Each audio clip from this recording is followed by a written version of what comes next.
¿Se ve? Sí, sí, Sí, sí.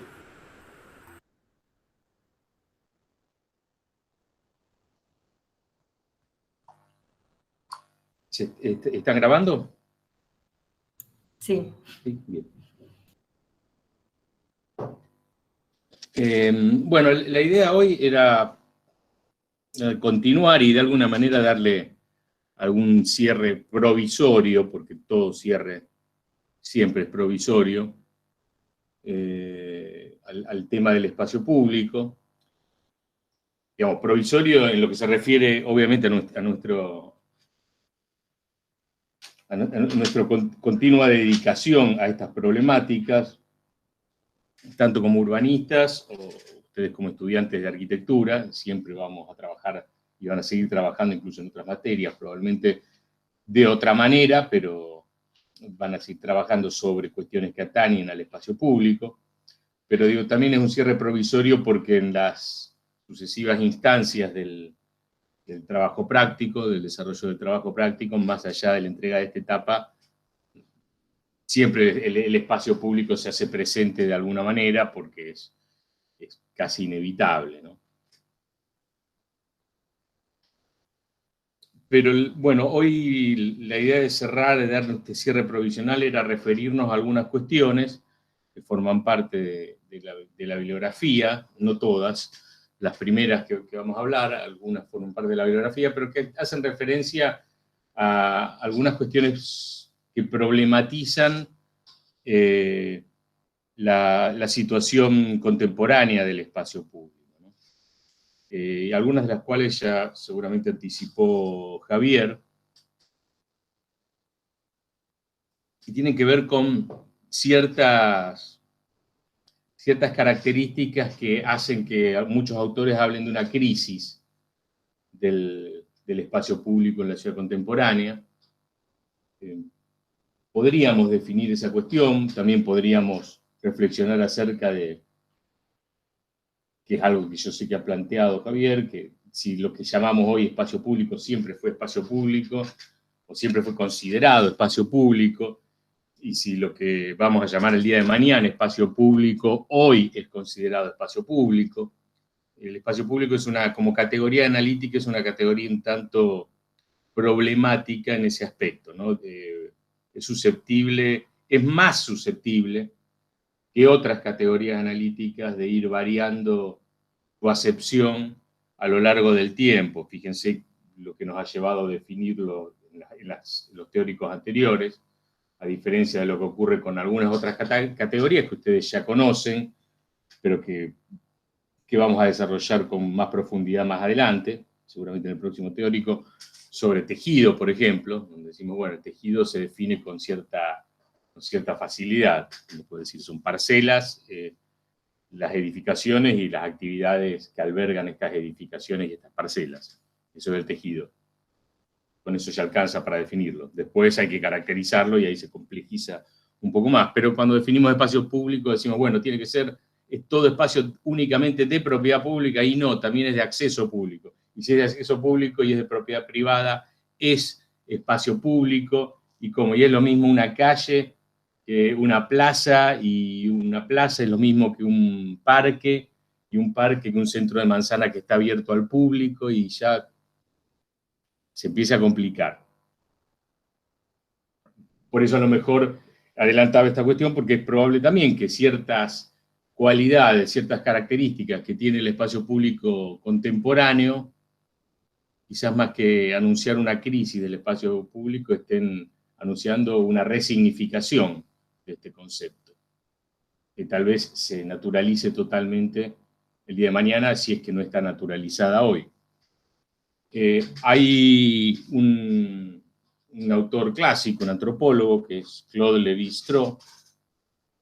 En 1955 escribe un libro que se llama Tristes Trópicos y que un libro que tuvo una influencia enorme en el pensamiento postestructuralista y que explica o intenta explicar, hacer una clasificación de algunas sociedades que llamamos primitivas,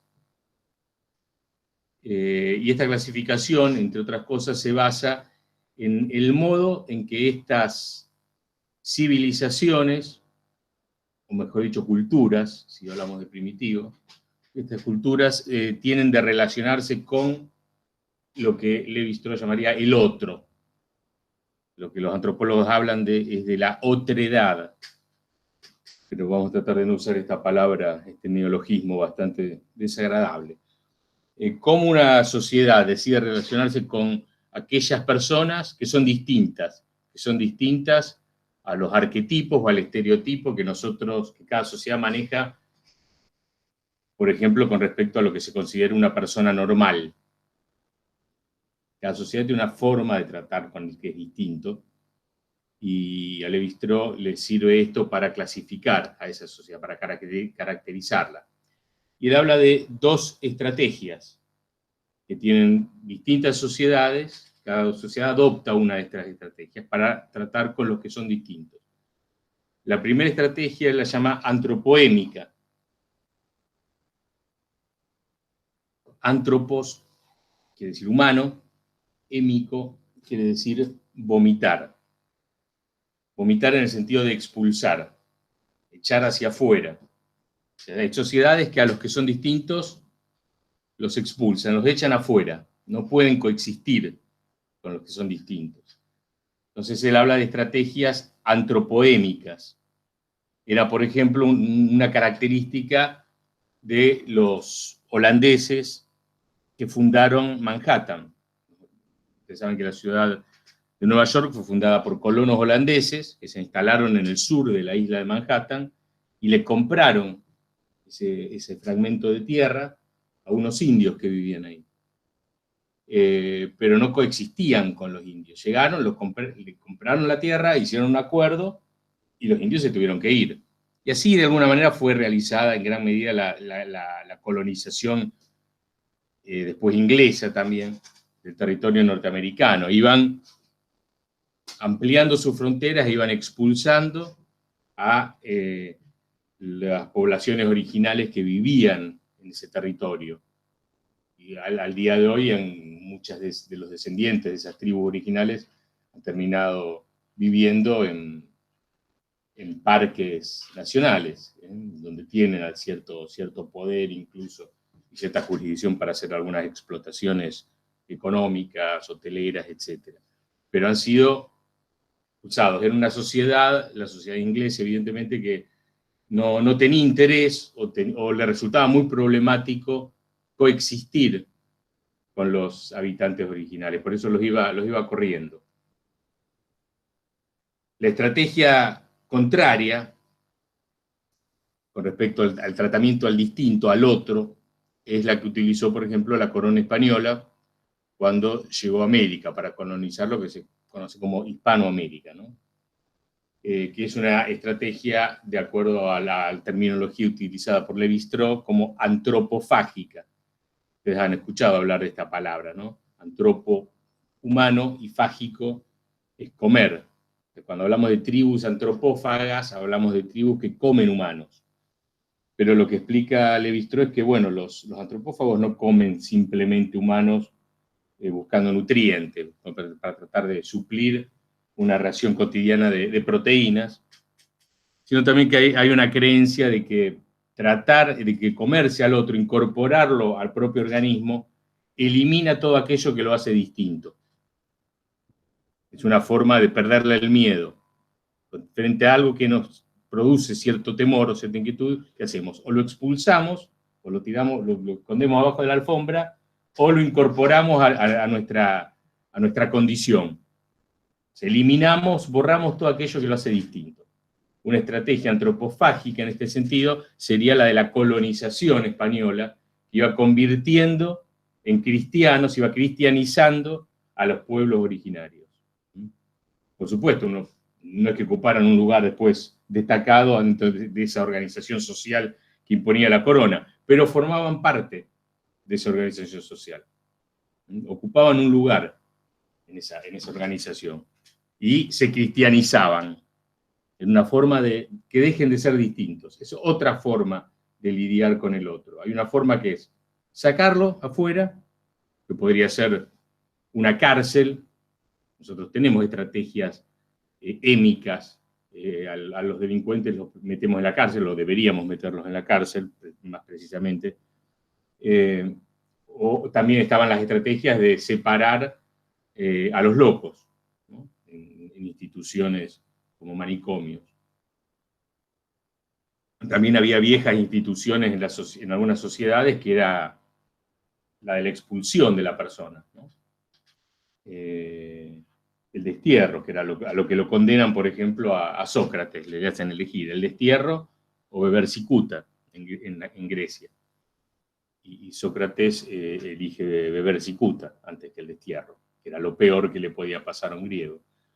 Pero después tenemos estrategias donde tratamos de limar de alguna manera todo aquello que nos hace diferente. Una típica estrategia antropofágica en ese sentido sería la propia escuela primaria, donde se brinda una instrucción, o se intenta brindar una instrucción que de alguna manera da cierta homogeneidad social a los chicos que reciben esa instrucción, en lo que se refiere a determinados conocimientos, a los conocimientos que se imparten, que terminan siendo un lugar común en la cultura de cada ciudadano.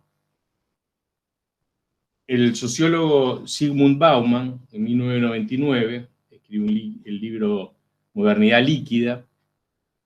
Tiene una serie de libros Bauman con la palabra esta líquida, miedo líquido, sociedad líquida, historia líquida, no sé. Y en este libro, Modernidad Líquida, él toma estas dos categorías desarrolladas por Lévi-Strauss y las utiliza para clasificar lo que él considera son dos tendencias predominantes en el diseño de los espacios públicos contemporáneos.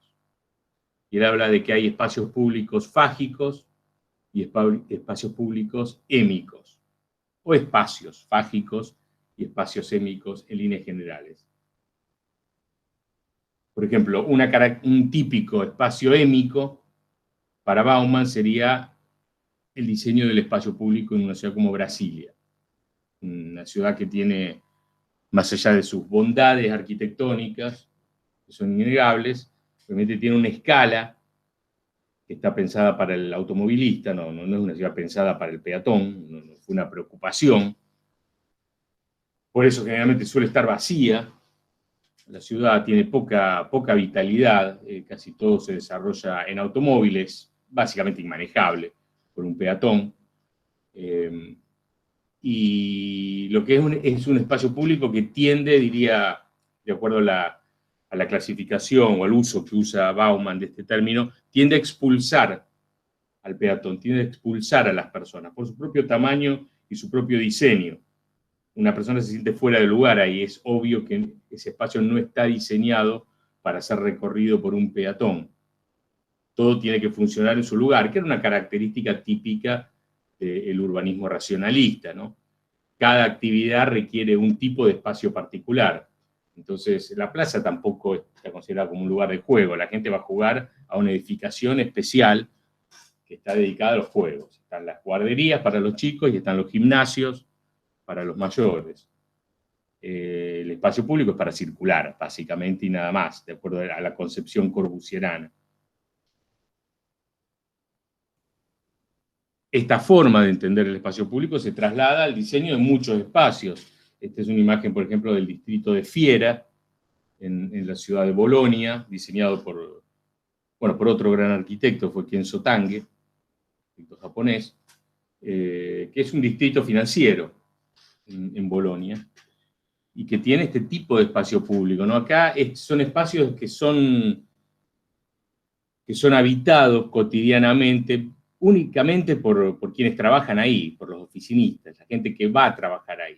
Hay determinadas horas del día en donde esto se llena de gente con traje, con corbata, o mujeres bien vestidas que van a trabajar a determinadas oficinas de distintas corporaciones, y en determinada hora queda vacío y después se vuelve a llenar a la hora de la salida o a la hora para ir a almorzar.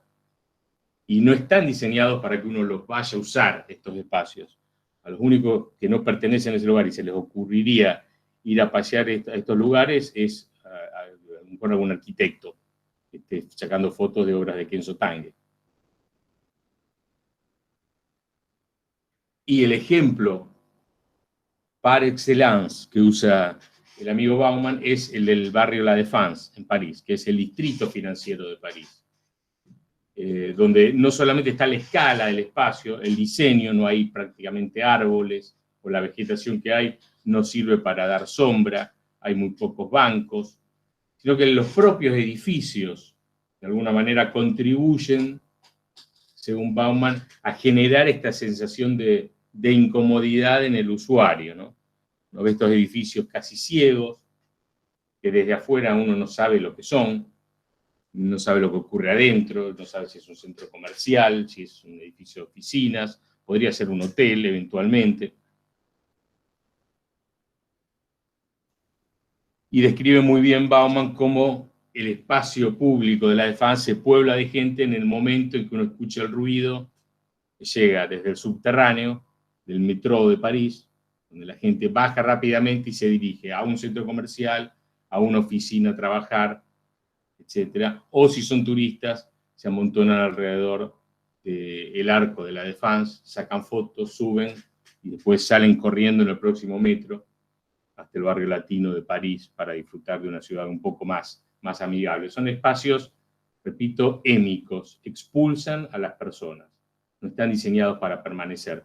Aparentemente, yo hace mucho que no estoy en París, pero por lo que me han dicho algunos, han establecido algunas estrategias para hacerlo más amigable en los últimos años a ese espacio. En primer lugar, han puesto más vivienda en La Défense, y eso hace que eso mismo ya hace que haya más gente. Habría que ver para creer. O tenemos nuestra versión local también de estos espacios, como algunos sectores de Puerto Norte. Puerto Norte es un sector nuevo de la ciudad, no es tan fácil llegar si uno no está motorizado, está un poco alejado, pero por supuesto, con una buena caminata desde el centro uno puede arribar tranquilamente, o si uno vive en Refinería. Pero bueno, hay sectores de Puerto Norte que tienen este tipo de diseño, donde a veces el diseño estuvo bastante cuidado, en el sentido de que hay bancos, hay árboles, pero no está tan usado. Obviamente, donde suele ver mucha gente es del lado del río, no del lado interior, donde las actividades que se desarrollan en los tejidos no invitan a que las veredas sean muy utilizadas, ¿no? Son edificios residenciales y las fachadas son rejas, básicamente, no hay comercios que alienten el uso de la vereda. El otro tipo de espacio que predomina en la ciudad contemporánea, dice Bauman, es lo que él llama espacio fágico. Y su ejemplo por excelencia es el shopping center. El shopping center es un gran lugar, un gran contenedor cerrado, donde uno deja el auto y cuando entra se encuentra con este tipo de situaciones. Son situaciones en donde no importa si uno va con dinero para comprar o no, la gente muchas veces también va a pasear a un shopping center, o a lo sumo va a tomarse un café, y el comportamiento del usuario es bastante previsible. No intenta expulsar a la gente, lo que intenta es generar una sensación de, yo diría, de variedad controlada. Así como cuando uno recorre una calle, hay un sinnúmero de estímulos olfativos, estímulos visuales, incluso climáticos, ¿no? De la temperatura del ambiente, hay árboles, se hace de día, se hace de noche, la luz va cambiando con el paso del tiempo. Esto se intenta recrear un poco a veces en los centros comerciales, con estas cubiertas vidriadas, que me permiten ver si es de día, si es de noche. Hay árboles en el interior, hay mesitas con sombrillas, como si fuera necesario de adentro. Hay negocios, Todo esto funciona casi como una calle peatonal, de alguna manera. Es un simulacro de una calle. ¿Cuál es la diferencia con la calle real? Bueno, que está, diría Bauman, sanitarizado. Es un espacio público sanitarizado. Yo puedo desplazarme con casi absoluta tranquilidad ahí adentro, sabiendo que lo que ha quedado expulsado de este espacio es lo imprevisto. Todo aquello que hace que el espacio público sea espacio público, más allá de las actividades que puedo prever, con las que me voy a encontrar en el espacio público, también siempre hay una cuota de imprevisibilidad que a un porcentaje cada vez mayor de la sociedad contemporánea le inquieta, ¿no? La gente no quiere lo imprevisible, no quiere lo imprevisto. Y estos espacios le ofrecen esa sensación de placer. Todos adentro, en estos espacios, diría Bauman, nos comportamos de una manera absolutamente previsible. Todos somos consumidores. En el templo del consumo, todos nos comportamos como consumidores, aunque no compremos. Y eso es muy tranquilizador. Por eso se eliminan las diferencias. No es necesario expulsar a la persona. Simplemente lo que es importante es borrar todo aquello que la hace distinta. Que todos nos comportemos de la misma manera. Y es la misma lógica de Disney World, ¿no? Todos de alguna manera nos aniñamos o nos comportamos como mayores acompañando niños. Es una ciudad simulada, es un simulacro de ciudad. O lo que ocurre a veces acá adentro, ¿no? En estos barrios cerrados, estas áreas residenciales cerradas, donde uno entra y adentro se encuentra con una situación también absolutamente controlada, donde todos somos vecinos, incluso. Todos amigables. Y esto, bueno, es un simulacro, sí y no, literalmente, porque esto es una imagen de Seaside, en Florida, en Estados Unidos, que muchos sabrán es la ciudad donde se filmó The Truman Show. La mayoría supongo que habrá visto Truman Show. Si no la vieron, es una película que recomiendo ampliamente, porque aparte es susceptible de, como suele ser el buen cine, susceptible de ser interpretada de muchas maneras, ¿no? Se puede interpretar de manera lineal el argumento y ver como una película casi de suspense, en muchos aspectos, pero también es susceptible de muchas interpretaciones, algunas casi teológicas y otras urbanísticas incluso. Podría ser la película vista como una reflexión sobre la vida en este tipo de urbanizaciones. No es casual que el autor haya elegido una ciudad que existe, pero que está hecha con este criterio, ¿no? Con el mismo criterio que está hecho Disney World, ¿no? Una ciudad tranquilizadora, donde todo está controlado. Entonces diría Bauman que en la ciudad contemporánea los espacios comunes, el diseño de los espacios comunes está tensado entre estos dos extremos, ¿no? En estas dos imágenes vemos en áreas residenciales, ¿no? Espacios que tienden a expulsar al que no permanece ahí porque están diseñados para que la gente circule, eso que se escucha muchas veces en las viejas películas norteamericanas, un policía que dice circulen, circulen cuando la gente se amontona en un lugar. Bueno, es una forma de mantener el orden. El espacio no está diseñado para permanecer, sino para circular.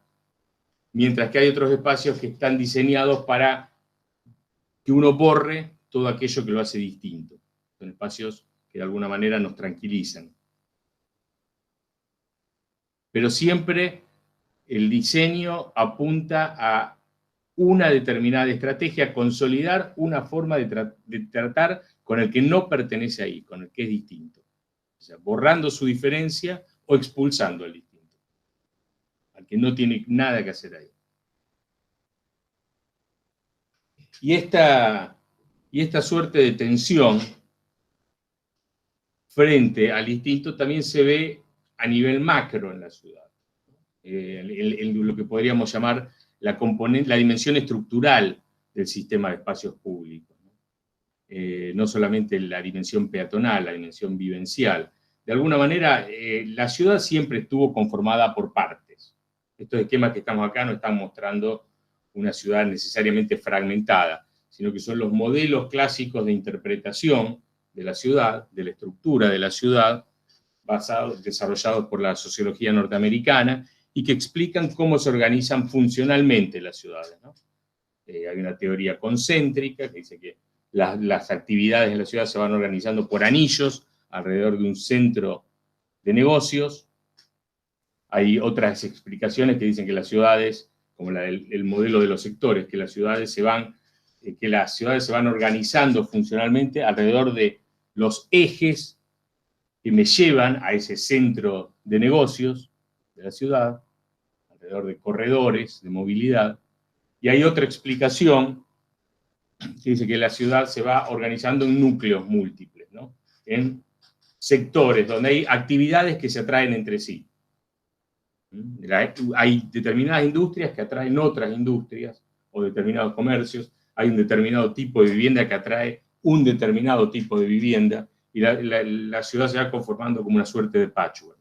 Ahora, montándonos en esta interpretación que hace Bauman de la ciudad contemporánea, podemos decir que esta tendencia a la organización por partes, por fragmentos urbanos, se ha ido acentuando en la ciudad contemporánea. En primer lugar, esta separación, esta idea de separación, ha sido reconocida como un instrumento válido y legítimo desde el urbanismo para establecer lo que se llamarían los códigos de zoning, ¿no? En las ciudades norteamericanas o en nuestras propias ciudades, donde dividimos la ciudad de acuerdo a los índices de edificabilidad que le otorgamos, de acuerdo a los usos permitidos, usos no admitidos.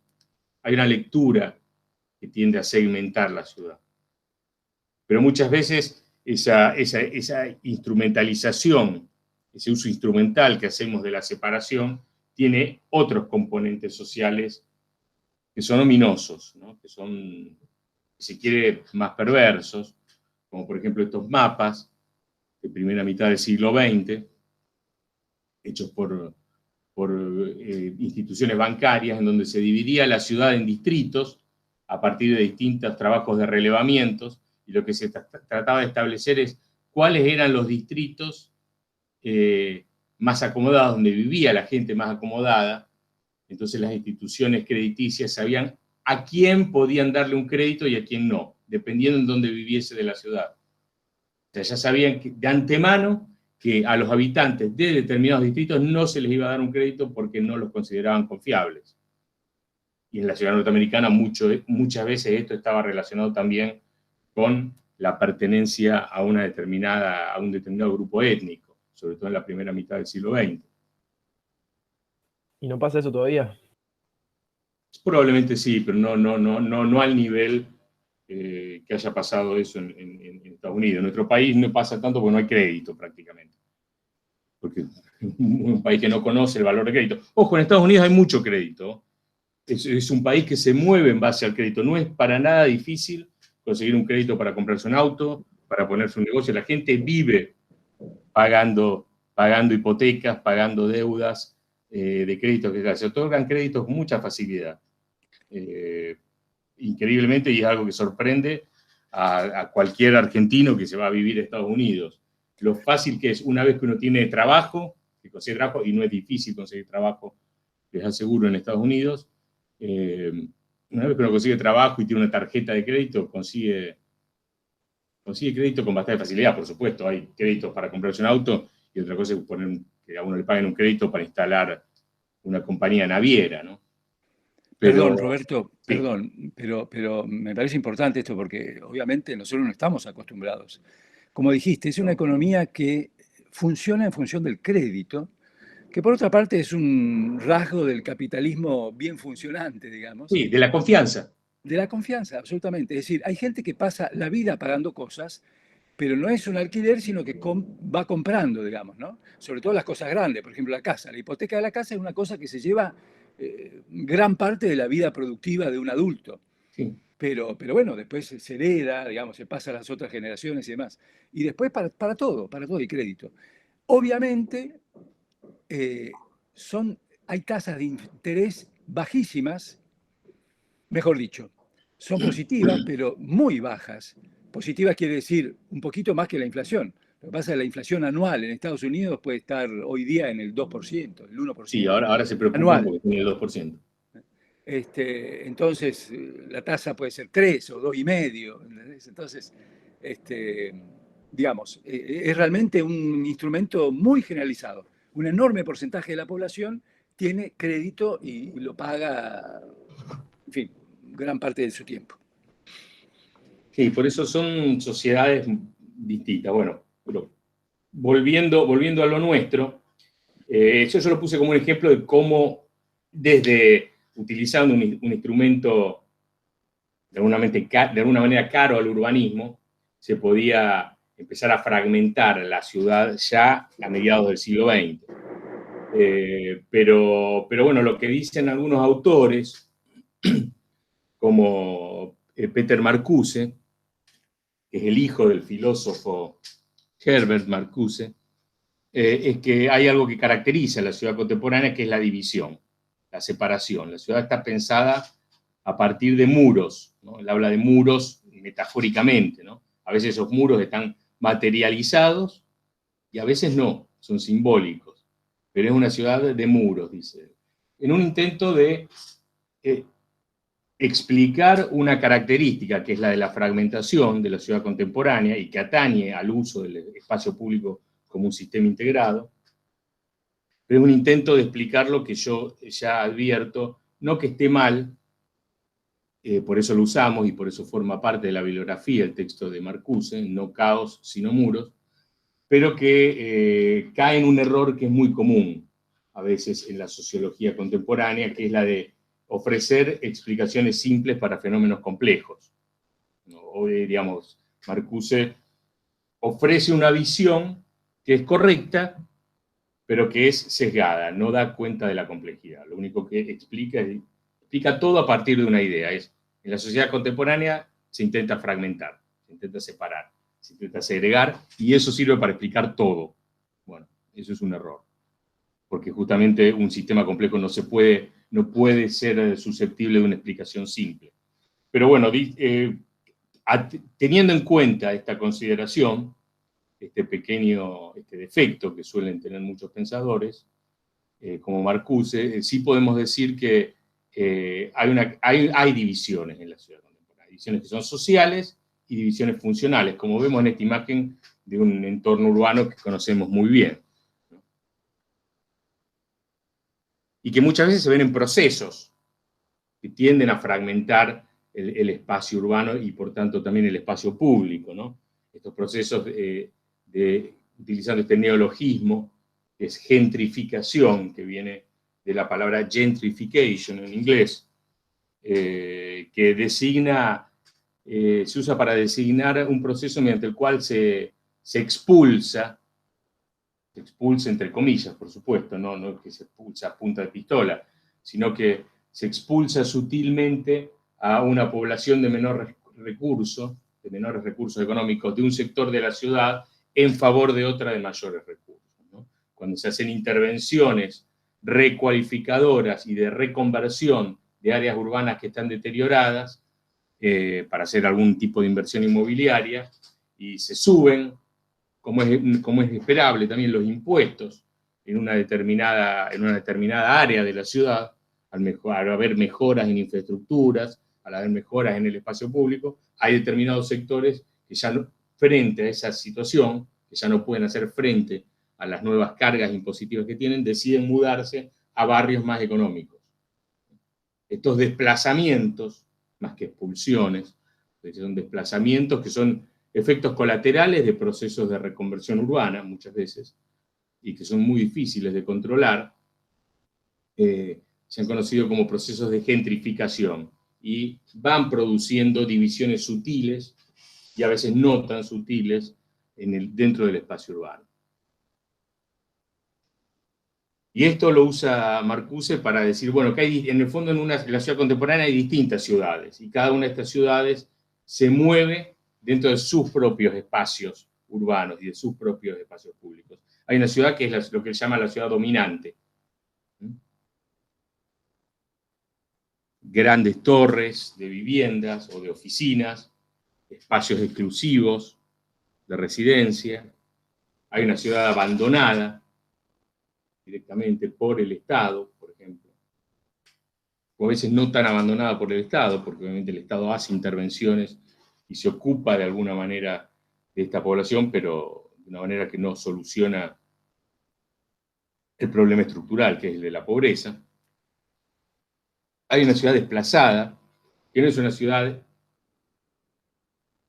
ilegal en términos urbanísticos, pero son esos barrios de clase trabajadora, de clase media-baja, hoy en día clase baja, o barrios de interés social, lo que los españoles llaman barrios de interés social, que nosotros llamamos conjuntos habitacionales. No son asentamientos marginales, son asentamientos construidos generalmente desde el Estado, pero lo que dice Marcuse es que hay una barrera que no se ve, no hay un muro, pero uno no atraviesa, si uno no vive ahí, uno no atraviesa ese barrio caminando.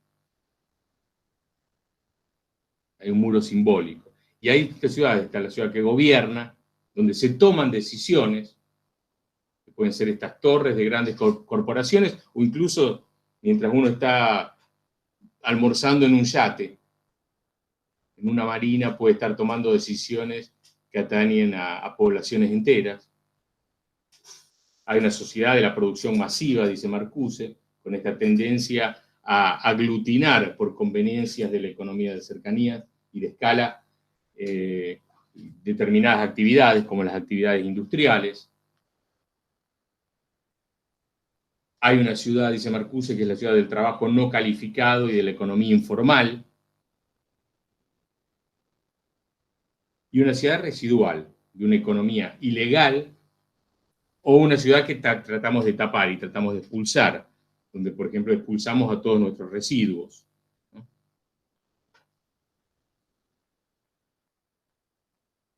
Algunos autores han llegado incluso a proponer una suerte de caricatura, tratando de explicar cuál es la naturaleza de esta ciudad, que se hace sobre todo muy patente en ciudades muy peculiares como pueden ser Los Ángeles, ¿no?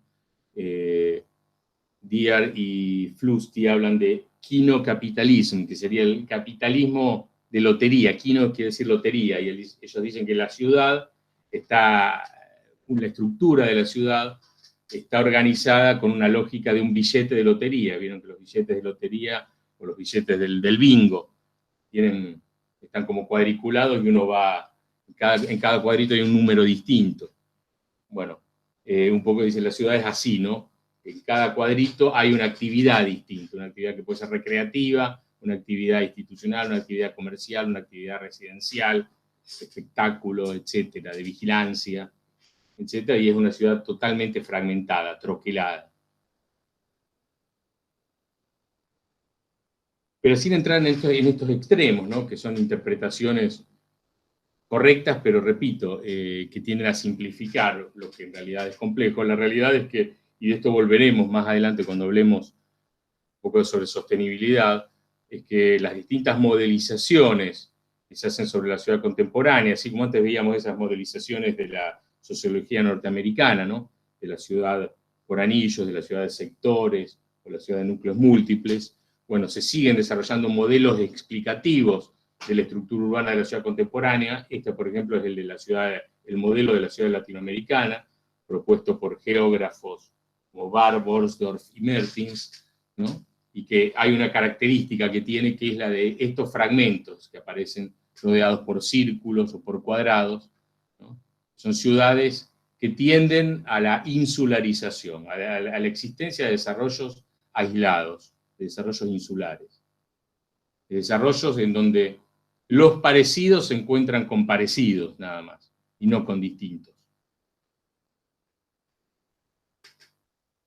Y esta ciudad está atravesada obviamente por una nueva red, que podríamos considerar casi de espacios públicos, que es la red de Internet. Esto por donde estamos hablando en este momento, ¿no? Este es un mapeo de los flujos de Internet y el uso de información en el Medio Oeste, ¿no? En Oriente Medio, en el 2008, realizado por MESH, que es un instituto o un laboratorio que se dedica a mapear Internet, o se dedicaba, no sé si todavía existe, en Harvard creo que todavía existe.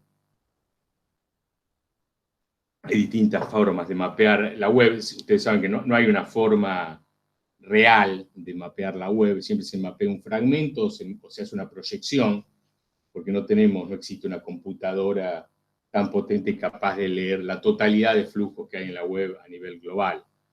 Entonces, todos los mapeos que hay en Internet siempre lo que hacen es miden los flujos y los nodos de información en un determinado contexto y después se hace una proyección utilizando determinados algoritmos.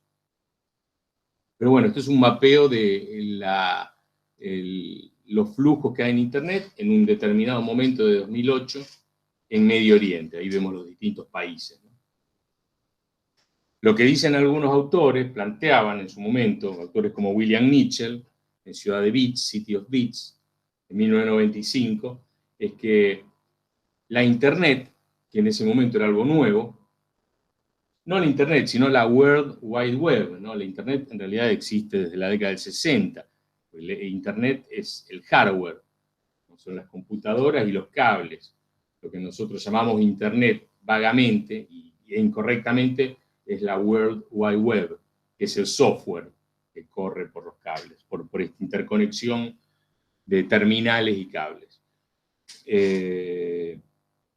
Lo que decía William Mitchell es que esa World Wide Web se iba a transformar en un nuevo sistema, si es que ya no se había transformado en 1995, en un nuevo sistema de espacios públicos, con nuevas calles, nuevas avenidas, en donde podíamos coexistir, y que se superponía al sistema de espacios públicos que podríamos llamar analógico, al sistema de espacios públicos por el cual nos desplazamos físicamente.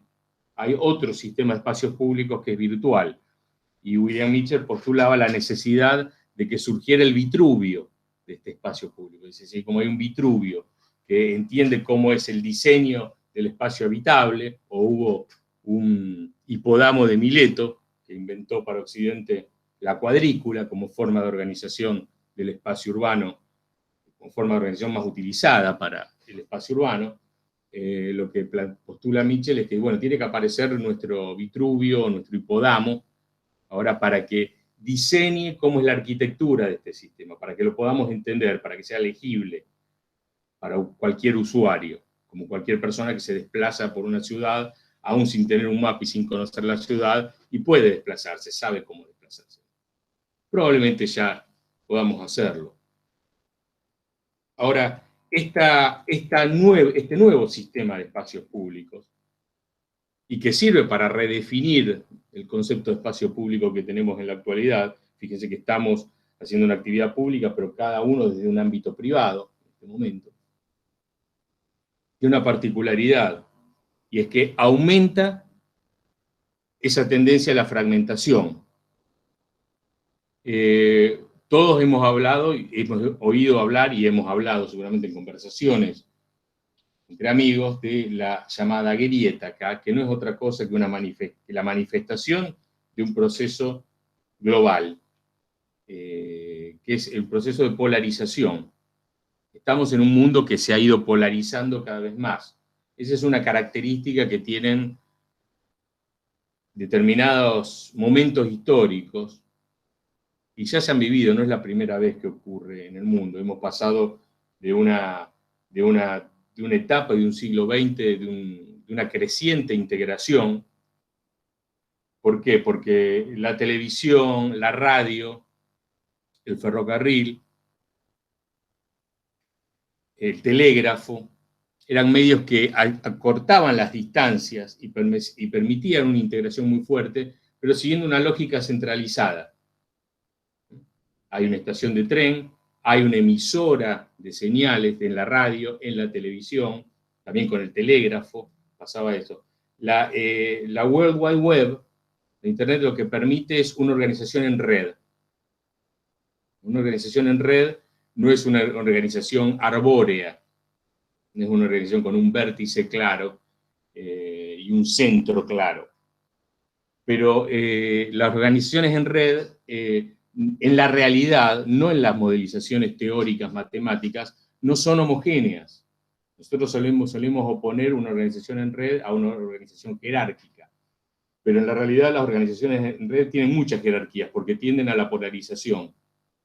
Porque están gobernadas, aunque no nos demos cuenta, por un principio que es el siguiente, que es el principio de que sostiene que los parecidos tienden a unirse. Los ingleses tienen un viejo refrán que usan los niños en Inglaterra y es birds of a feather flock together. Los pájaros de una pluma andan juntos. Y nosotros tenemos un dicho criollo acá que es Dios los cría y el viento los amontona. Eso quiere decir que los que somos parecidos tendemos a juntarnos entre parecidos.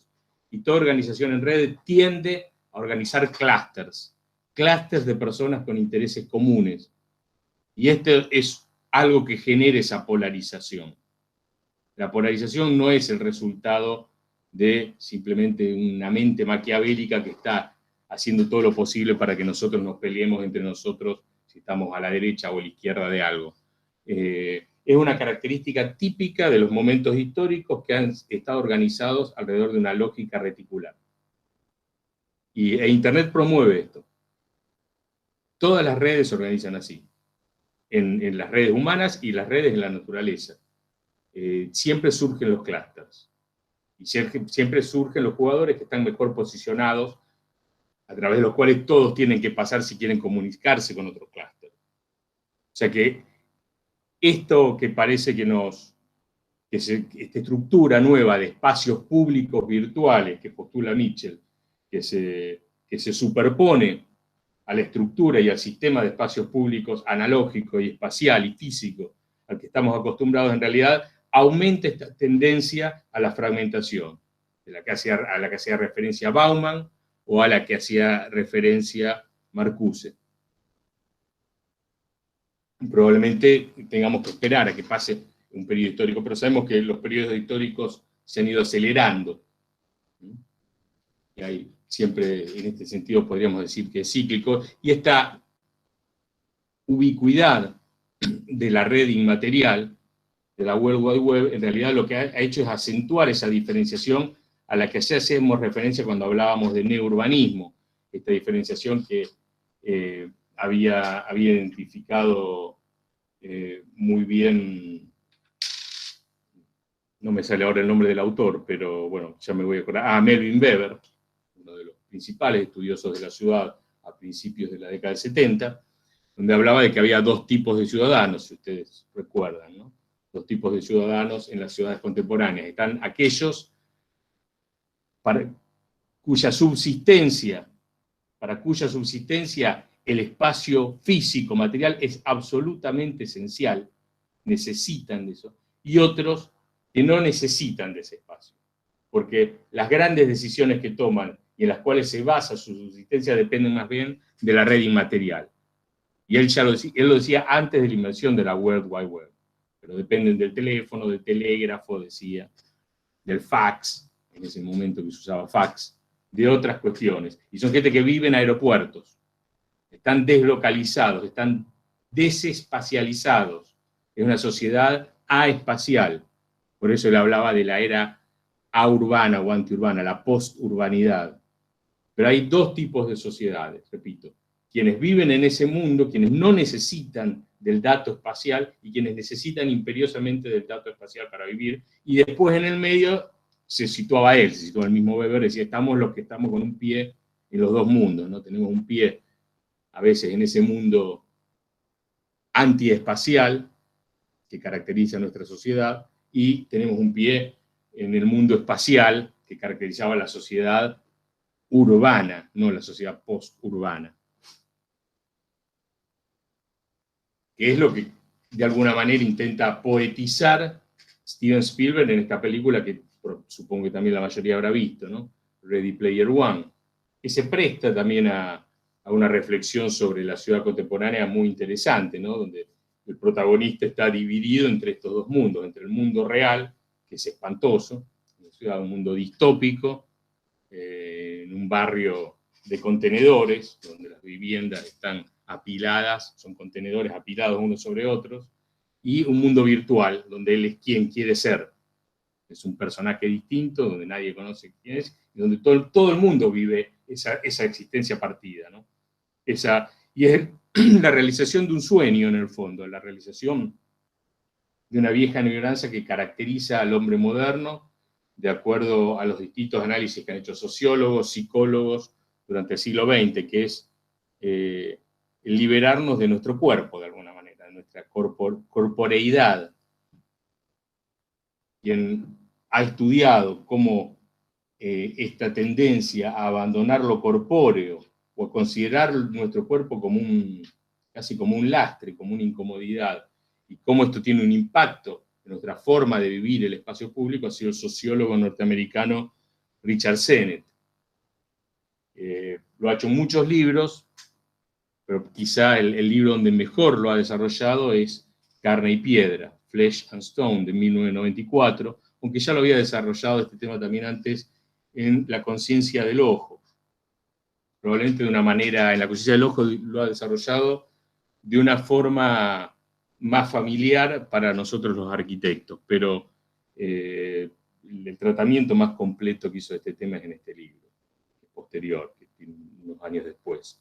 Él mismo rechaza un poco los resultados finales de La conciencia del ojo, dice que los logró desarrollar mejor en Carne y Piedra. Pero en Carne y Piedra él trabaja esta cuestión, cómo nuestra forma de vivir el espacio público contemporáneo está mostrando un deseo de prescindir de cierta incomodidad que está asociada a la carga del cuerpo.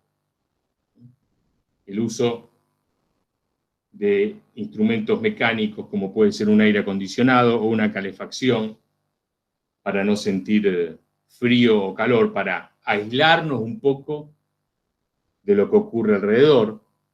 Podemos estar en pleno verano, un día como hoy, que hace mucho frío, o podemos estar en pleno otoño, un día de verano tórrido, de un calor tórrido, sin darnos cuenta. De alguna manera no sentimos la carga de la temperatura en nuestro peso, no la queremos sentir.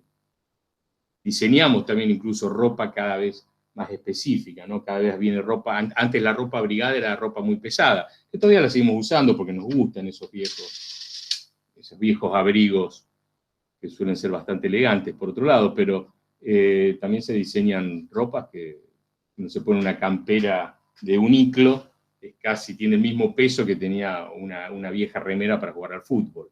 Sin embargo, abriga tanto como un viejo abrigo. Como que no queremos sentir el peso del abrigo.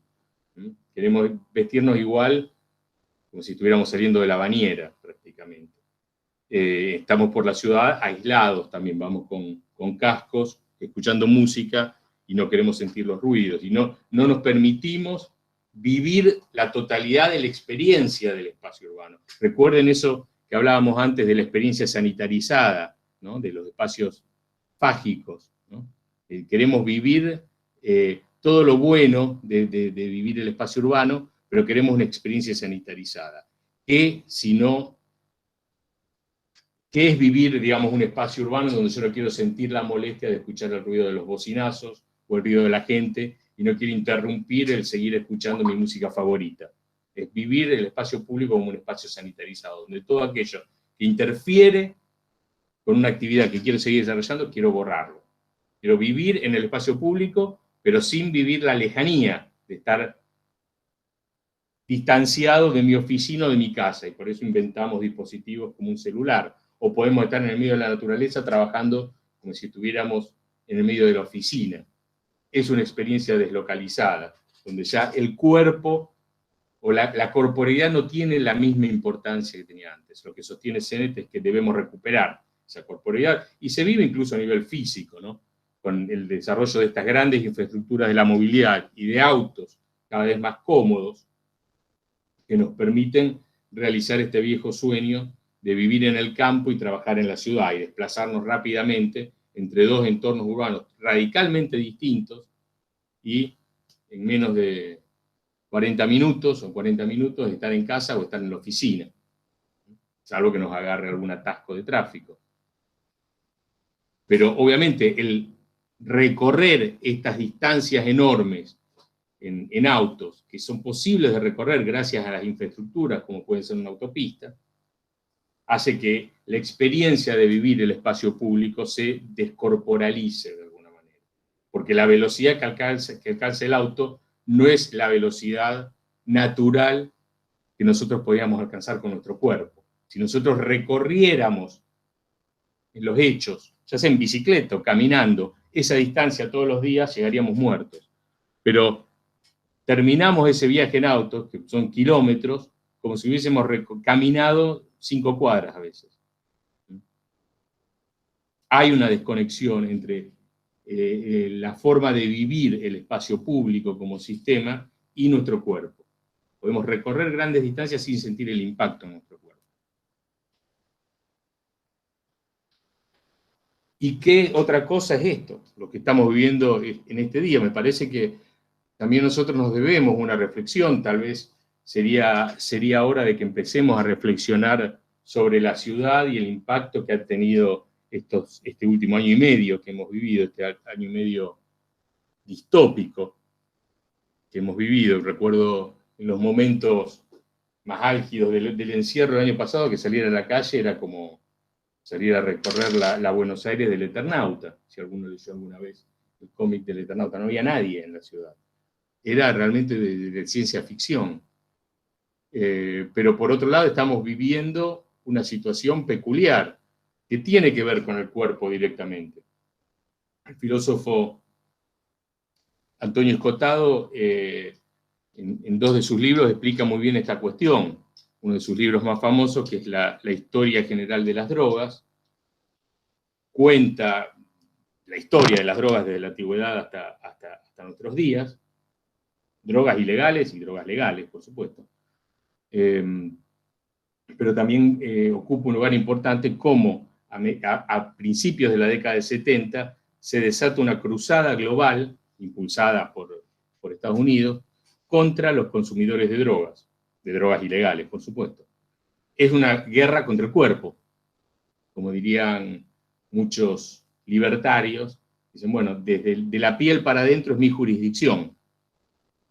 La guerra contra el uso y el consumo de drogas es una guerra contra el cuerpo del individuo, contra las propiedades del uso de su propio cuerpo, y es una guerra que se desata principalmente, como vemos en la imagen de arriba, en el ámbito privado, en el espacio privado, donde hay una orden, golpean la puerta, rompen la puerta y entran y encuentran a la gente que está consumiendo adentro. Esta cruzada ya se ha terminado prácticamente en todo el mundo, porque por más que sigan existiendo asociaciones como la DEA, ya prácticamente nadie en el mundo va preso por consumir drogas. En todo caso, los que van presos son los grandes traficantes o los comerciantes, pero en ninguna parte del mundo, bueno, salvo en Corea del Norte o en algunos países así, bueno, todavía en Cuba creo que se persigue a los consumidores de droga, pero en los países más avanzados ya a nadie meten preso. No hay nadie que metan preso por consumir drogas, pero se desata otro tipo de manía, probablemente,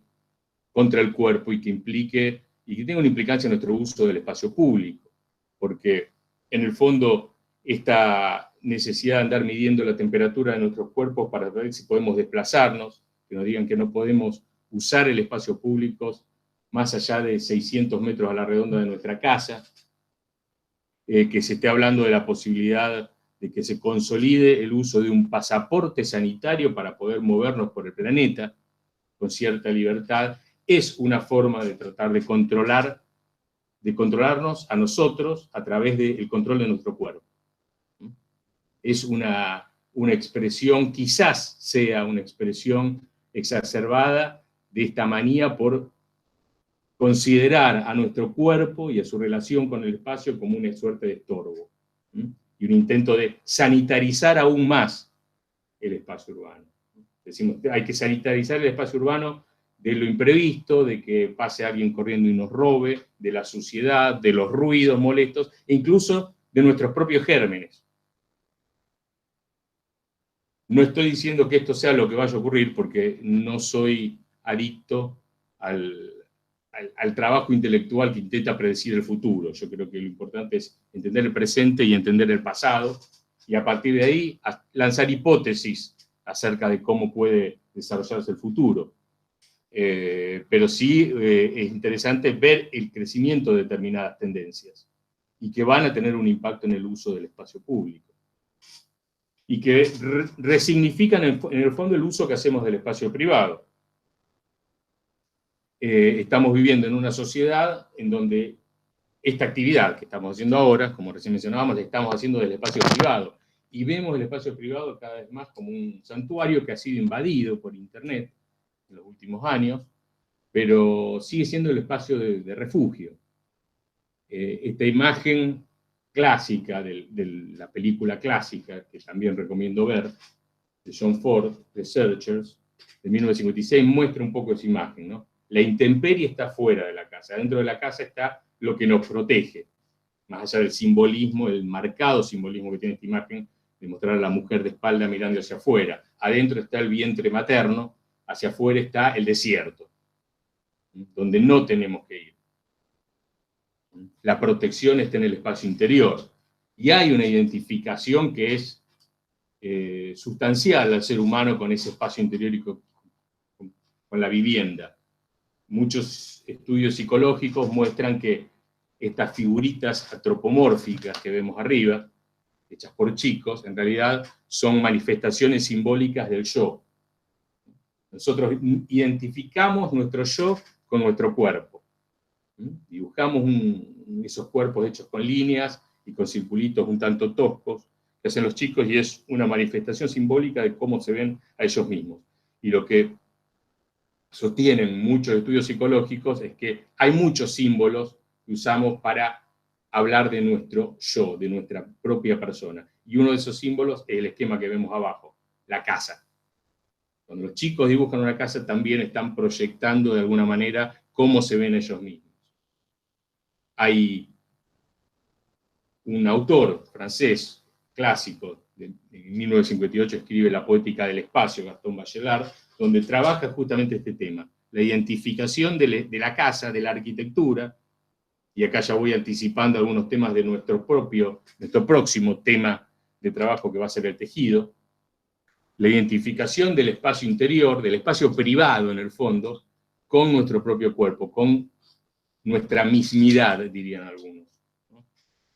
Y él dice, bueno, si hiciéramos una sección, dice Bachelard, de una casa tradicional, veríamos que hay sótanos, donde escondemos todo aquello que no queremos ver, donde están las bases de nuestra propia persona, pero que a veces necesitamos recurrir a un profesional, como puede ser un psicoanalista o una técnica específica, para sacar a la luz determinadas cosas que son el fundamento de nuestra actuación, pero que están escondidas, nuestro inconsciente. Y tenemos una parte nuestra que es lo que algunos psicólogos llaman la persona, lo que mostramos frente a los demás. Nuestra máscara, diría Richard Sennett. Y tenemos una parte superior que necesitamos proteger de las inclemencias del tiempo, de la lluvia, usamos sombreros, cascos, etc. Pero que también está un poco oculta, no mostramos todo lo que pensamos. Pensamos algunas cosas, pero lo tenemos tapado por un armazón, en este caso, que es una cubierta seguramente de pizarra, si es una vivienda francesa.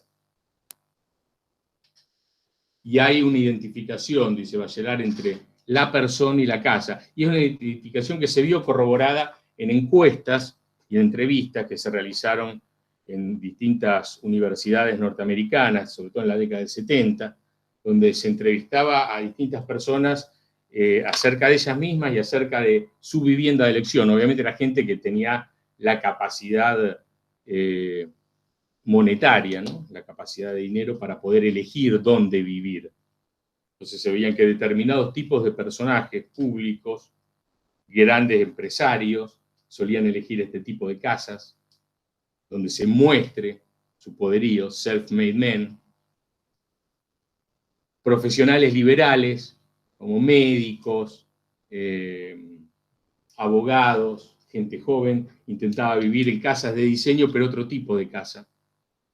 Y estos estudios muestran la asociación que hay entre cómo se ve una persona frente a los demás y su elección de morada, o incluso a principios de la década de 70, cuando se realizaban muchas de estas entrevistas, también se veía cómo vivir en una casa rodante era una elección. Estemos pensando que a principios de la década de 70 estamos hablando del auge de la colectividad hippie en países como Estados Unidos, donde había incluso hippies ricos, pero que decidían adoptar un estilo de vida alternativo e irse a vivir a una vivienda de este tipo, ¿no? Y andar por el mundo vagando.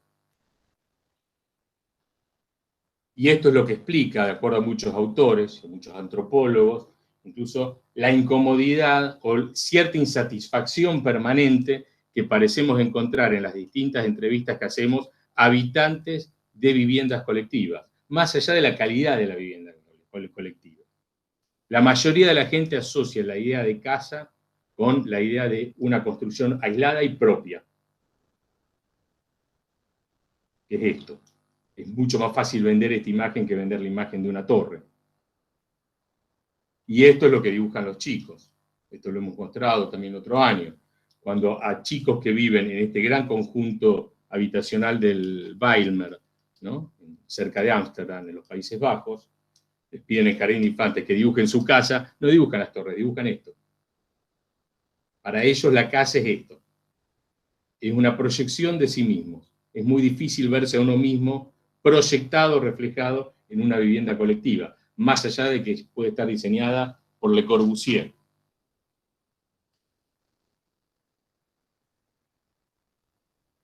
Pero, volviendo y cerrando ya nuestro tema, la realidad es que nuestro miedo al sistema de espacios públicos, nuestro miedo al espacio público, que es mero justificado en los datos de lo que ustedes pueden suponer, salvo en sociedades como la nuestra, lamentablemente, donde vamos atrás en muchas cuestiones, y una de esas es en la seguridad, en la inseguridad en el espacio público, pero no es lo que ocurre en la mayoría de los países.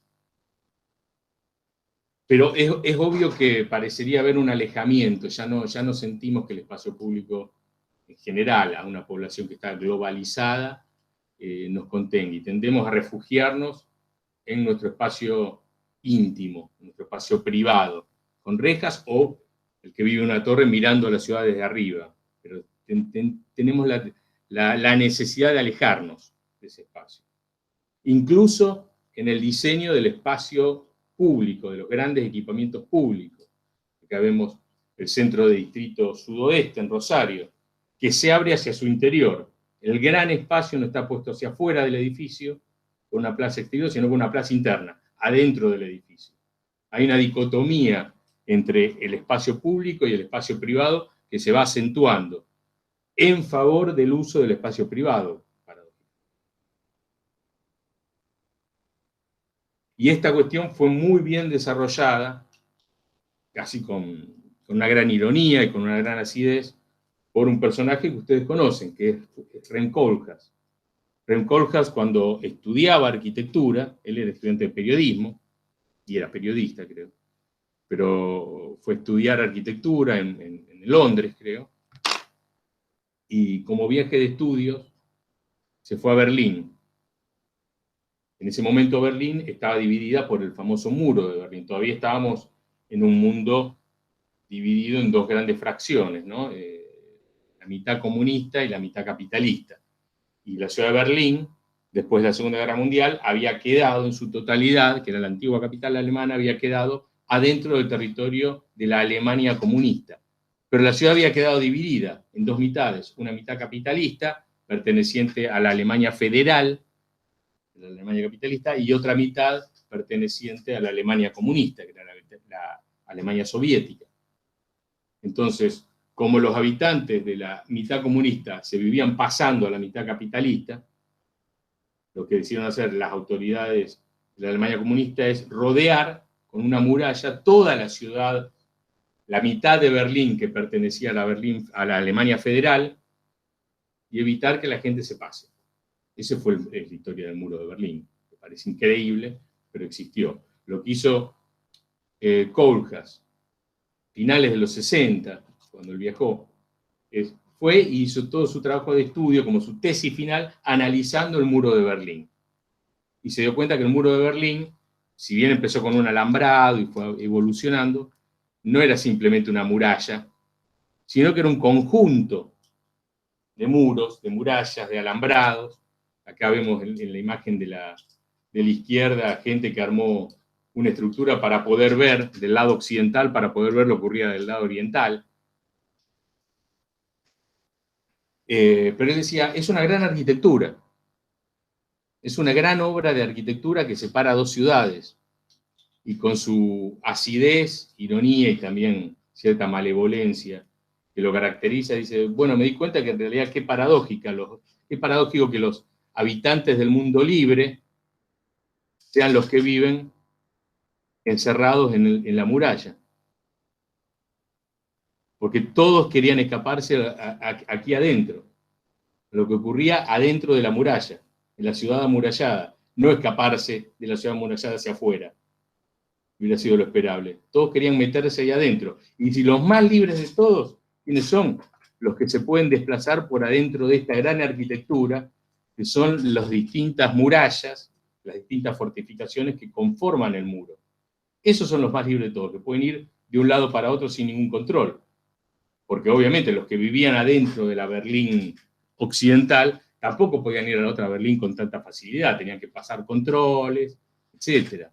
Tenían el tiempo contado, había que pedir un permiso, etc. Pero los guardias que habitaban esas murallas sí podían ir de un lado para otro con total tranquilidad. Dice, los más libres, en el fondo, decía Kohlhaas, son los que viven adentro de la gran arquitectura esa que es la muralla, a la que él encontraba sublime, bellísima.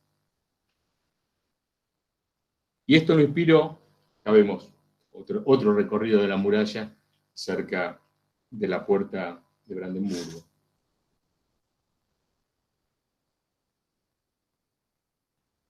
Y esto me inspiró a escribir algo que nos sirve para reflexionar sobre esta tensión que hay entre el espacio privado y el espacio público, o podríamos decir la ciudad y la arquitectura. Es esta fábula, se llama Éxodus, de 1971. Éxodus o los voluntarios, los prisioneros voluntarios de la arquitectura, se llama el texto, que transcurre en la ciudad de Londres. En la ciudad de Londres, donde se construye una gran arquitectura, una gran como ciudadela interna, con dos murallas que dividen la ciudad en dos. Fíjense que se arma como una especie de cruz entre la arquitectura que propone Rem Koolhaas y esta línea negra, perdón, que vemos acá. Esta línea negra que vemos aquí, por donde yo estoy pasando el cursor, es algo que ustedes ya conocieron el año pasado en introducción, creo que lo explicó Gustavo. Es esto. La intervención de Regent Street en Londres de principios del siglo XIX, de John Nash. Y no es casual, digamos, Koolhaas, que es un tipo bastante culto y sus referencias son interesantes, que haya metido justo en el medio del desarrollo de Regent Street su gran arquitectura, porque Regent Street, además de ser una gran operación inmobiliaria, fue una operación que intentó establecer un límite entre una Londres más señorial y una Londres más popular, y que estaba un poco venida abajo. Esa calle intentó funcionar como una suerte de límite para que no se invada la Londres más, podríamos decir, más paqueta, con la Londres más popular, más populosa de aquel entonces, de esa ciudad industrial que era Londres en ese momento. Y Koolhaas le mete su edificio, que es una nueva división, justo en el medio, como una suerte de Cardo de Cumán posmoderno. Ahora, ¿cuál es la historia que cuenta Koolhaas acá? Dice, bueno, que hay una mitad de la ciudad, una parte de la ciudad donde la gente vive mejor, la calidad de vida mejor, hay más inversiones en el espacio público, todos quieren vivir ahí, y hay otros sectores de la ciudad que están muy deteriorados. Y la ciudad queda dividida y queda gobernada por distintas personas. Y todos los que están en el lado deteriorado quieren irse a vivir a la parte más favorecida. Entonces, por miedo a que colapse, directamente cierran la parte más favorecida con dos grandes murallas, conformando esa parte más favorecida de Londres como la parte privilegiada, pero que está encerrada, es una gran arquitectura. Y todos los que vienen afuera, dice Koolhaas, quieren traspasar las murallas para vivir adentro de esas murallas, que es donde mejor se vive. Por eso lo llama los prisioneros voluntarios de la arquitectura. Porque lo que se dio cuenta Rem Koolhaas es de algo muy particular. Ahora vamos con lo que vamos a cerrar. Es esto. El cuento él lo va narrando con estas imágenes fantásticas, ¿no? Todos quieren vivir ahí adentro. Se hacen estructuras afuera para ver lo que ocurre adentro de esa ciudadela de privilegio, donde se ve la gente que hace gimnasia, que corre, sus torres opulentas, y quienes finalmente logran atravesar la muralla y corren, van a atravesar y son sometidos, por supuesto, a un proceso de inspección, son desinfectados, son sanitarizados, son librados de cualquier tipo de enfermedad, tienen que pasar un periodo de adaptación para poder vivir adentro de esa ciudad, y a que finalmente se integran, y una ciudad que tiene sectores residenciales, sectores de distintos servicios, sectores para trabajar y para cultivar y para recrearse también. Y cada tanto, en determinados días de fiesta, dice Kohlhaas, los habitantes de esa ciudad se reúnen y tocan rock and roll para celebrar el privilegio de vivir ahí adentro como prisioneros voluntarios de la arquitectura. Seguramente cantaban el rock de la cárcel de Elvis. Y hay una reflexión que es interesante, porque lo que empieza a ver Kohlhaas ahí, y que él lo dice explícitamente, es el poder coactivo que tiene la arquitectura, y yo acá lo ampliaría y diría el poder coactivo que tiene el diseño.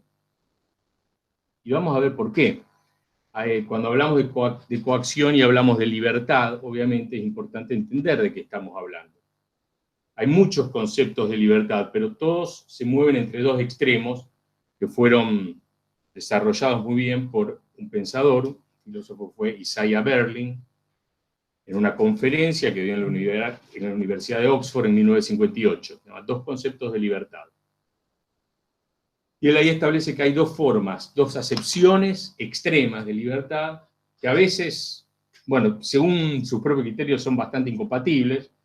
Los pensadores actuales dicen que no, que en realidad se tocan bastante, y yo creo que se tocan. Pero sí es verdad que son dos extremos.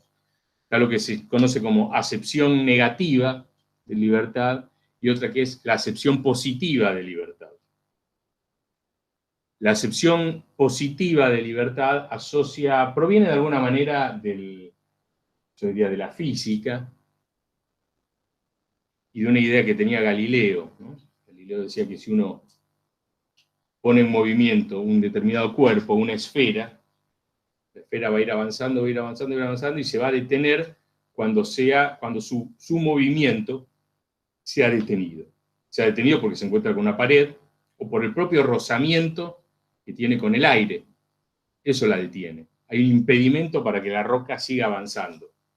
Si hay algo que impide que uno siga avanzando, algo que detiene mi movimiento, lo que dirían es que están restringiendo mi libertad. Esa es la acepción positiva. La acepción positiva de la libertad es la posibilidad de hacer algo, en este caso desplazarme como una piedra. Si no me encuentro con una pared, no tengo libertad, no me puedo desplazar. Si quiero hacer esto y algo me lo impide, no tengo libertad. Por eso la libertad es algo positivo, tiene que ver con las aptitudes, tiene que ver con medios, contar con los medios para poder alcanzar mis objetivos. Eso es lo que define la libertad y es lo que está asociado con esa acepción positiva de libertad. Ahora hay una acepción negativa, no negativa por lo malo, sino que define la libertad más bien por su ausencia, por la ausencia de algo. Hay otra acepción de libertad que dice que la libertad es básicamente un concepto social. No tiene sentido hablar de libertad si uno vive solo en el medio del desierto del Sahara o en la cima del Himalaya, solo como un ermitaño. Ahí el concepto de libertad no aplica. El concepto de libertad solamente aplica en la vida social. ¿Y cuándo hay libertad? Cuando no hay coacción arbitraria por parte de un tercero. Por eso se define negativamente. Una persona es libre cuando no es coaccionada arbitrariamente por alguien. Que alguien venga y me diga, vos de ahora en adelante tenés que usar estas palabras cada vez que hables. Y si no usás esas palabras, vas a tener problemas con la ley. Te vamos a poner un impuesto. Eso es ausencia de libertad. Por eso únicamente se pueden dar en sociedad. La libertad en ese sentido es ausencia de coacción arbitraria. Pero son dos cuestiones distintas, porque la ausencia de coacción arbitraria no quiere decir que yo pueda alcanzar todos mis objetivos. El ejemplo que usan muchos tipos para explicar esto es el de Robinson Crusoe. Todos conocen la historia de Robinson Crusoe. Fue un náufrago que quedó en el medio de una isla y no podía volver a la civilización. Bueno, desde el punto de, si analizara la situación de Robinson Crusoe desde el punto de vista de la acepción positiva de libertad, diría, bueno, no tiene libertad, no puede alcanzar su objetivo, que es volver a la civilización. Está rodeado de agua en una isla. Ahora, desde el punto de vista de quienes sostienen la acepción negativa de libertad, dirían, no, Robinson Crusoe vive solo en una isla, bueno, después se encuentra con Viernes, que era un nativo, pero en un principio estaba solo, creía estar solo, y dice, no tiene un problema de libertad porque vive solo. Lo que tiene es un problema de recursos. No tiene los recursos para volver a la civilización, pero eso no es un problema de libertad. En todo caso, es un problema económico. Pero de libertad no, porque no tiene coacción por parte de nadie. Ahí no aplica ese concepto. Bueno, ¿por qué es importante entender esto y por qué se relaciona con lo que plantea Kohlhaas, con la coacción y con el uso del espacio privado y el espacio público? Toda decisión de diseño que nosotros tomamos, dónde ponemos una pared, dónde ponemos una ventana, dónde va a estar la escalera, es algo que está relacionado con esta acepción positiva de libertad. Cada decisión arquitectónica que nosotros tomamos es un recurso que me permite aislarme si hago muros, que me permite subir si hago una escalera, que me permite tomar un vaso de agua, dónde pongo la canilla.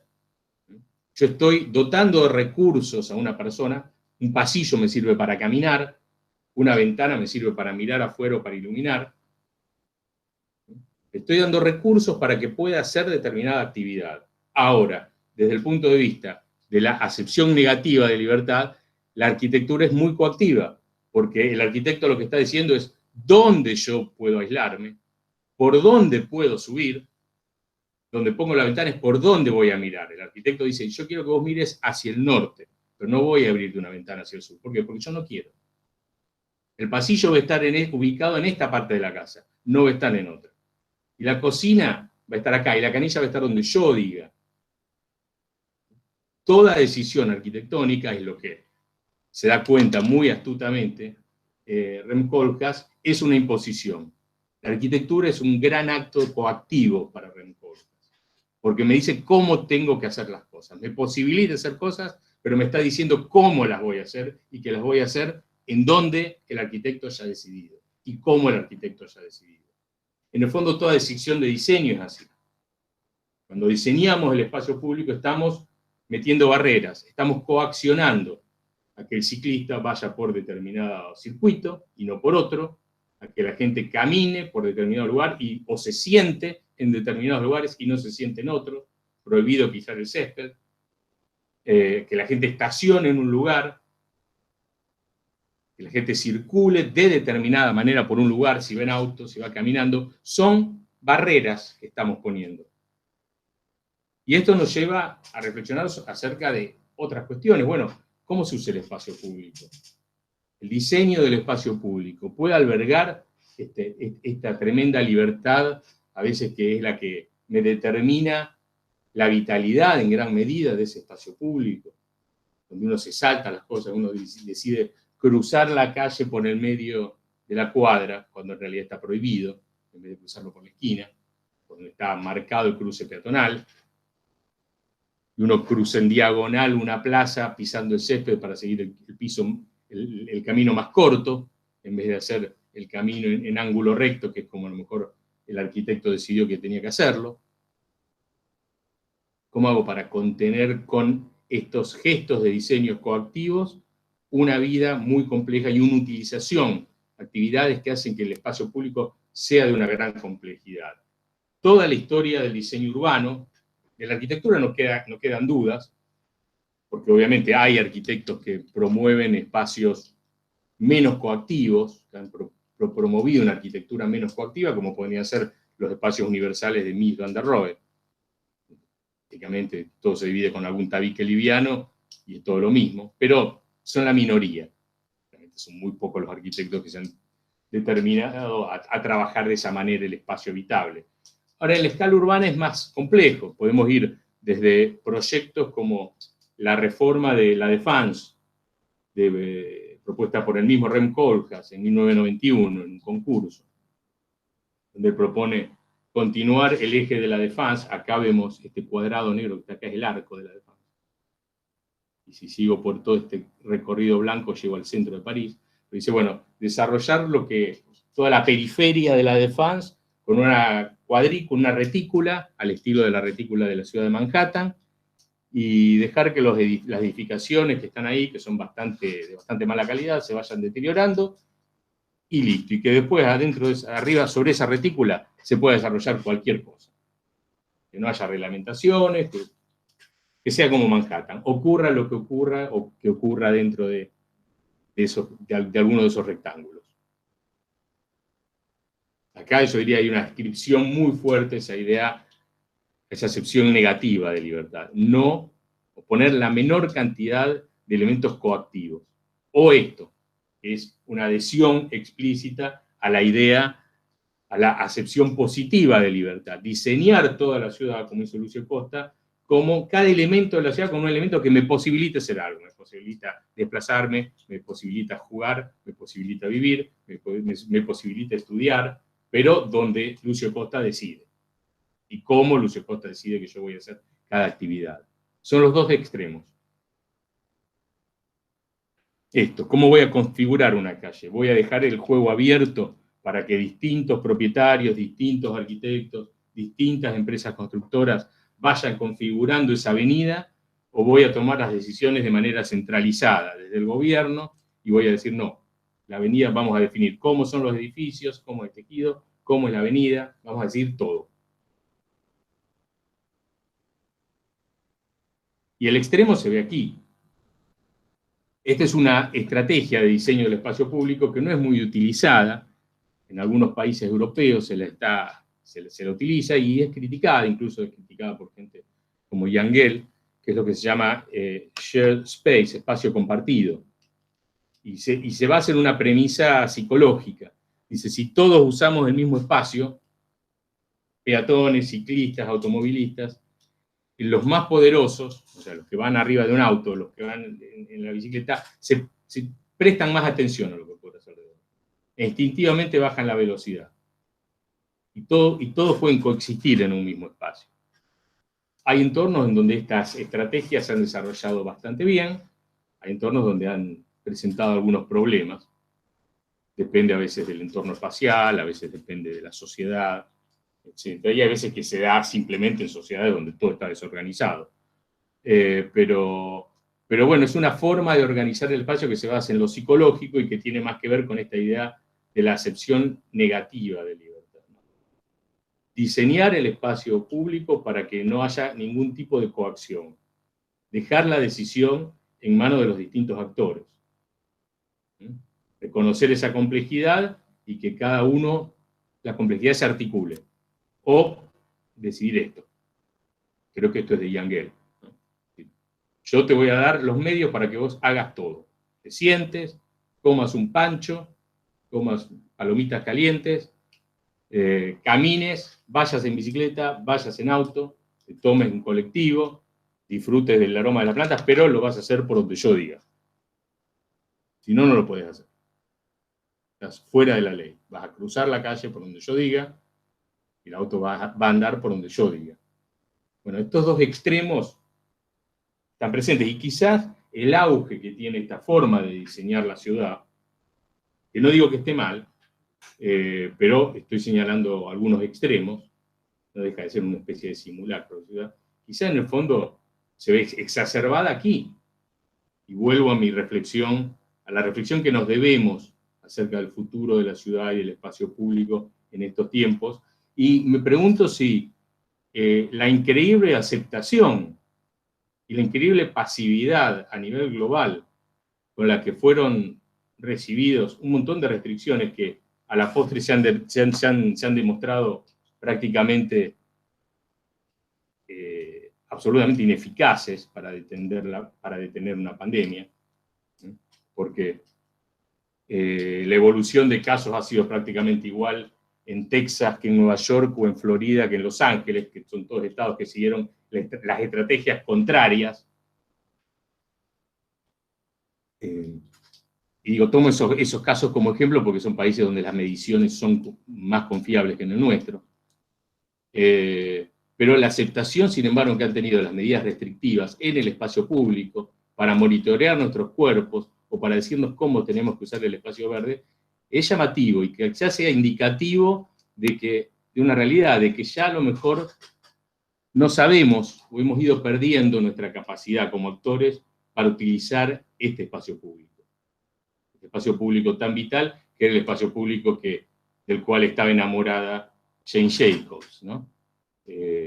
Donde la gente podía sacar la mesa, la silla y sentarse en la calle, podían caminar, y no se descontrolaba porque de alguna manera lo que gobernaba el uso de ese espacio público era eso que Richard Sennett llama y de lo cual ya hemos hablado, que es la civilidad, esa pauta de conducta aceptada por todos que determina qué es lo que podemos hacer y qué es lo que no es aceptado, qué es lo que estaría fuera de lugar. Son muy pocos los que se salen de esa pauta de conducta. Y generalmente son delincuentes o son locos, o puede ser un extranjero que no tenga idea de nuestras costumbres. Pero en general hay pautas de conducta que nos permiten habitar en un espacio donde el diseño no es tan explícito. Acá lo único que me dice el diseño es por dónde va a ir el peatón y por dónde va a ir el automovilista, y dónde empieza el espacio público y dónde empieza el espacio privado. No mucho más. Pero parecería que estamos perdiendo incluso confianza en nuestra capacidad para desempeñarnos en este tipo de espacios, y estamos requiriendo espacios así. ¿Cuál es el futuro del espacio público en este sentido? ¿Cuál va a ser el espacio en donde vamos a ejercer nuestra libertad? ¿Negativa o positiva? ¿O el espacio público va a ser el espacio en donde vamos a desarrollar nuestra libertad en un sentido positivo y el espacio privado va a ser donde desarrollemos la libertad en un sentido negativo? ¿O vamos a proponer este tipo de estrategias y las vamos a desobedecer constantemente como buenos argentinos? Bueno, me parece que es hora de que empecemos a reflexionar sobre estas cosas. Tal vez sería esto, ¿no? ¿Vamos a ir hacia acá o vamos a tratar de acá? Lo paradójico es que nos basamos en Jacobs, que defendía esto, para proponer esto. Yo creo que hay algo de amor por el espacio público en estas tácticas de diseño, estas pautas de diseño, pero también hay un gran temor, y es una forma también de reducir la posibilidad de que ocurra lo imprevisto.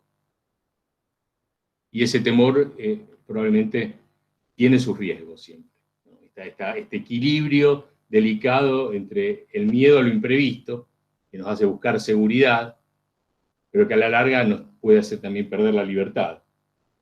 Y la pérdida de la libertad, yo no sé si va a significar el fin del espacio público, pero sí tal vez signifique la necesidad de resignificar, ¿no? de darle una nueva acepción al concepto de espacio público. Todas estas cuestiones son las que tenemos, son cuestiones las que deberíamos ir reflexionando como futuros arquitectos urbanistas, y bueno, seguramente iremos reflexionando sobre esto. Tal vez podemos hacer algún ejercicio algún día de discusión.